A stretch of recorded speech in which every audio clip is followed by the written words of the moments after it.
So today, for this video, ang gagawin ko is mag-change ng cover or maglagay ng cover sa aking sofa set.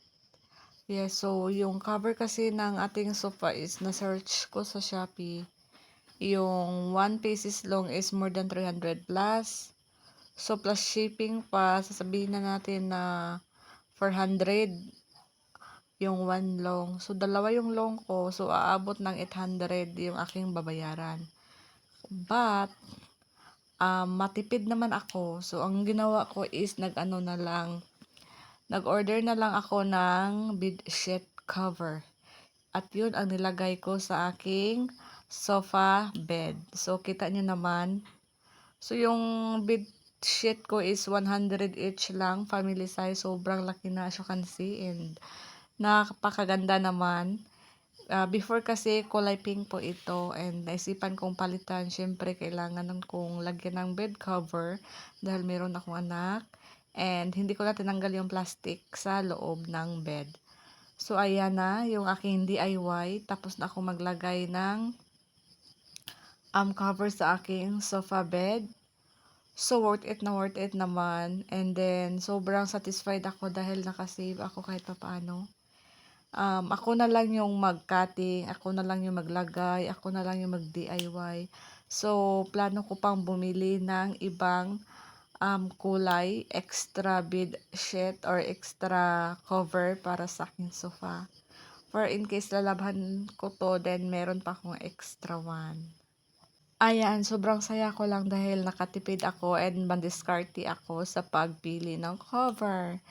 And after this, so dito naman tayo sa labas. Ayan, ito yung ating kapaligiran, yung labas ng bahay. Yung husband ko is naglilinis dahil ang daming mga plastic sa paligid ng aming bahay, especially sa kampo ng tubo. So, nilinis niya.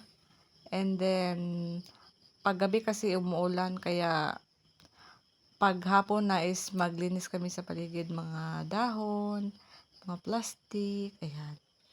So, ito po yung aking mga duyan, swing sa bahay, and yung aking anak na 1-year-old and 5 months. And next pala is pumunta kami dagat after this. So, ayan. So, yung dagat, ito yung dagat na pinuntahan namin is napakalinis and ano po to na dagat, hindi po to good for or advisable na dito ka maliligo. Dahil yung area niya is hindi maganda pang ligo dahil napakalalim. Lalim siya, so yung ginawa ko is nandyan lang ako sa kilid. Yung anak ko is ano ko na lang, para sa anak ko na gustong maligo, ayan, para ma-experience niya yung dagat, ayan. Hindi kami makapagpunta sa malayo or kahit mga 3 meters dahil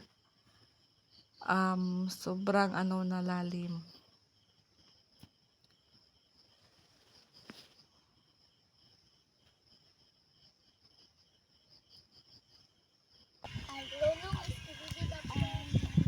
So, kay hangin na rin, no? Grabe, di ka ba't grabe dito tapos babaw oy. Dili, may init, no? Wa, Doon lang mag-bye-bye. dutag dapin kag bye-bye no. Ay, ito na, mag-summer, lami, magpa-bye-bye kay grabing kuhan.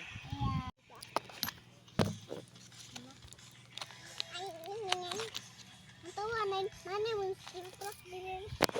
Oh, wala ba? Oh, wala pa. Tulad din. Ito mo yung truck. Ito ah. Ito ah.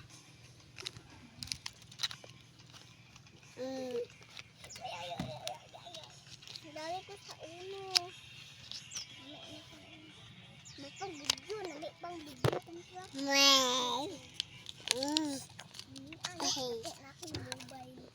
So, yung anak ko pala is 1-year-old and 4 months. Pero yung ngipin niya is 2 sa babaw and 2 sa taas. Yun lang. So, looking forward na, marami na ngipin yung dumating. And after this, umuwi na kami at saka nagluto ng ulam. Ayan. Tayo pritong baboy.